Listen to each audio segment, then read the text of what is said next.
जय जगन्नाथ दर्शक बंधु आज हूँ मार्च मास 4 तारिख 2025 मसीहा मंगलवार। आसतु जाना आज 12 गोटी राशिफल विषय में। प्रथम राशि मेष राशि। कर्मक्षेत्र में सहकर्मी मानू सुपरामर्श प्रेरणा दी कर्मक्षेत्र में प्रशासित होते। दीर्घ समय धरी अपेक्षा बंधु को भेटी पारे। साधारण कथा को नहीं पारिवारिक असहयोग शेष पर्यायर कामगुड़िक अधारे अटकी पारिवारिक चाप दृष्टि मानसिक स्तर में कष्ट स्वीकार करेंगे।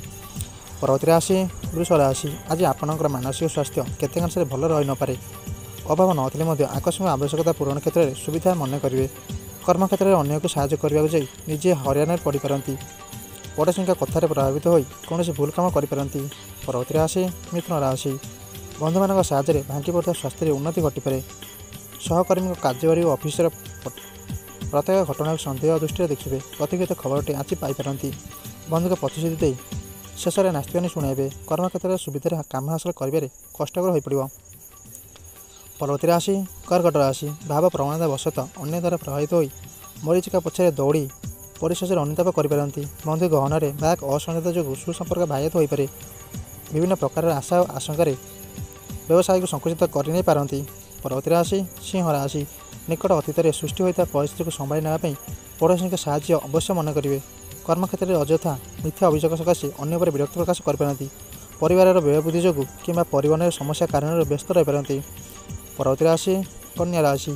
पारिवारिक स्तर में बंधु व्यवहार असंतुष्ट हो आलोचना काल स्त्री मतभेद देखा पारे। कर्मक्षेत्र में शेष पर्यायर सुजोग हराइवा सकाशे व्यथित हो पारती। अपराह्न पुरातन रोगर पीड़ा अनुभव करपारती। साहित्य कला क्षेत्र में प्रशासित होते। परवर्ती राशि तुला राशि। अनुष्ठान काम सांगठनिक कार्य नेतृत्व नहीं प्रशासित होते। सामाजिक स्तर में सम्मान लाभ प्रतिशत वृद्धि पाइब।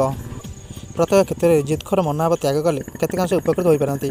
पथश यात्रा समय यांत्रिक त्रुटि जो यात्रा विलंब घटीपे। परवर्ती राशि बिछा राशि। साधारण कथा को केन्द्र कर मध्याह्न मन में विरक्त भाव सृष्टि हो। सभा समिति आलोचना द्वारा समस्यार सरल समाधान हो पार।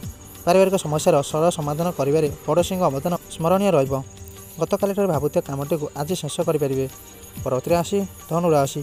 सामान्य शारीरिक अस्वस्थ अनुभव करने सह प्रियजनक संपर्क हानि जो चिंतित होगा पड़ो।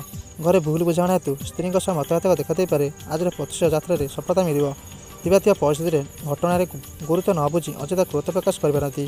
परवर्ती राशि मकर राशि। बंधु का आंतरिकतार परामर्श को निर्विवाद ग्रहण करने विभिन्न दिगरे उपकृत हो पारे। कर्मक्षेत्र में उपस्थित साहाय्य लाभ कर स्थगित काम पूरा दम करने निष्पत्ति नहीं पारती। प्रत्येक क्षेत्र में नीरव दृष्टा भरी काम कर समस्या समाधान करेंगे। परवर्ती राशि कुंभ राशि। सरल भाव में कौन कथा ग्रहण नक परीक्षा कर कम लगाई उपकृत हो पारे। ऑफिस रे वाद विवाद कर्म जटिल हो किंतु आपण अवश्य सफलता हासिल करेंगे। जमी जमा व्यवसाय उन्नति करने सह निकट संपर्कों संपर्क में उन्नति परिलक्षित हो। आज अंतिम राशि मीन राशि। आज निज लक्ष्य पूरण होबार जड़े अजना बंधु साहाय्य अवस्मरणीय रहा। कौन क्षेत्र में आज तरबेटिया पदक्षेप ना ठीक हो ना। असमर्थ सूत्र शुणा कथा विश्वास कले असुविधार सम्मुखीन हो पारती। पारिवारिक अशांति देखा पारे। यह आज 12 गोटी राशिफल विषय में। आप दिन शुभमय हो। जय जगन्नाथ। आपने जब ये चैनल नुआ वीडियो को लाइक कर चैनल को सब्सक्राइब कर नोटिफिकेशन बेल को ऑन कर ऑल सेट कर दिंतु। जय जगन्नाथ।